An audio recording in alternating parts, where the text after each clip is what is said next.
Hey, this is Bill from Calderwood Percussion with another weekly shop update. We have been crazy busy here in the shop working on this giant bass drum project. It's absolutely taken over the whole shop and honestly made it really difficult to work on anything else. But in between things, we've been really trying to keep up with some of the other custom builds and other client work, repairs and restorations and things. So I want to show you what we've been doing. But before I get into that, it is with a heavy heart that I must announce the retirement of my shop apron.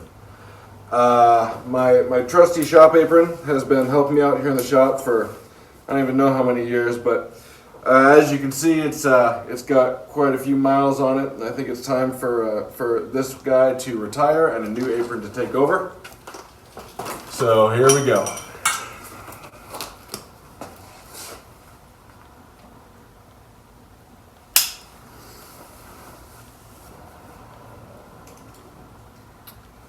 All right, I'm ready. Some of the non-giant bass drum projects we're working on.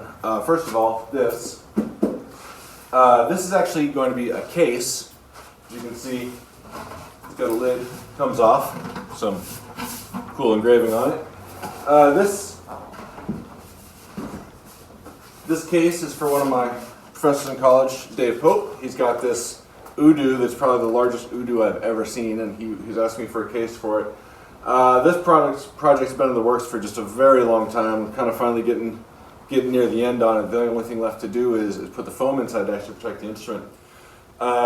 Since this is such a large case, I kind of wanted it to serve some sort of double duty, either as a piece of furniture or something like that. So it's the outer ply here is Acrylian birch, and the top and bottom are just a nice figured birch as well. And the idea here is that, you know, when it's not being used as a case, it can be sort of like a side table or an end table. But also, because Dave has a really great listening room, and obviously, you know, wherever this goes, music is going to be played, it has acoustic properties as well. So first of all, it's a cylindrical diffuser. But also the foam we're using on the inside to protect the instrument is RLX, so it will have acoustic properties as well. It will work as a broadband bass trap, in addition to, like I said, being a cylindrical diffuser. Whether the Udo is in it or not, I suppose an Udo is kind of like a Helmholtz resonator too, but that's a lot of math. Anyway, whether the Udo is in it or not, it will function as acoustic treatment for whatever room it's in. And, I thought I was pretty clever with that. Next is this snare right here. This is a Dragon Den drum from Red Dragon Music in West Virginia, which I'd never heard of, but it's a really cool little drum. This came in for restoration. We had to refinish the hoops and do a bunch of work on it. The snares are drying right now, but it already sounds pretty good, so I'm really pretty optimistic that that's going to sound great when it's all done. It's a really cool little drum. Now putting this aside.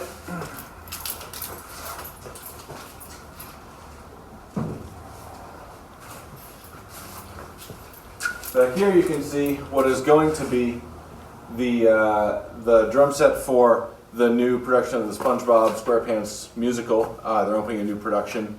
It was really successful on Broadway. They're opening a new production in the West End in London. So 28-inch kick with which is going to get a custom printed wrap on it, custom printed resonant head, and then these three acrylic drums, a little 5x12 snare, 8x12 rack tom, and a 12x14 rack tom. So that was kind of a rush thing. We're trying to really bang that out, but I'm really excited to get to work on another SpongeBob drum set. Those are super fun. So anyway, that's kind of the bulk of the non-giant bass drum projects I have going on right now. There's other little things, but let's look at this bass drum. All right, so this is the first hoop. This hoop is all the way complete. You can see it has a gold sparkle wrap, and all the mortises cut for the rope. This hoop design is just like our other big concert bass drums. It's kind of like a Yamaha style hoop, but for rope and instead of rod tension. So the head will recess. The head will recess up into this channel, and you won't be able to see the flesh hoop or anything with this gold sparkle, sort of like a skirt. These are birch on top, and then there's just a bunch of layers underneath, and then this gold sparkle. School's colors are black and gold, so the shell is black. We went with the gold sparkle on the hoops. Here's the other one. This one is almost ready to go. Just a little bit more to do on that.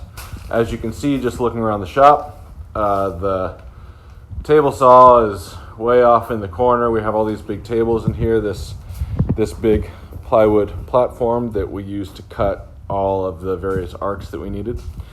And the shell itself. It is hard to describe how gargantuan this thing is unless you're actually standing next to it. You don't really get the effect, but this is a massive drum shell. So yeah, at 90 inches, it is considerably taller than I am. But I'm really happy with how it's going so far. You can see that we've almost got the shell finished. We're just kind of doing the last bit of wet sanding and polishing, but I think it's going to be really beautiful. The shell is made of Philippine mahogany, a few thin plies of birch, and okumi. And I think the whole thing, when it's done, will weigh somewhere in the probably just under 300 pounds. And it will be transported on its very own trailer. So that is the giant bass drum. All right, well, that's it for now. Thanks for watching, and keep an eye out here on our page too, because there's gonna be a lot more cool video stuff about this giant bass drum. The whole time we've been working on it, we had a camera in time-lapse mode up in the corner of the shop. So we filmed the whole build, and hopefully we get some cool footage off that we can edit into something that'll be really interesting to see, so you can see the whole drum take shape. Also, it looks like we're just going to drive this thing down to Kansas ourselves, Bill Sr. and I, and so the goal is to get some cool video once we actually get down to Ottawa University in Kansas, and so I'm really excited for all of that. So anyway, I'm going back to work. Thank you very much for watching. I'll catch you next time.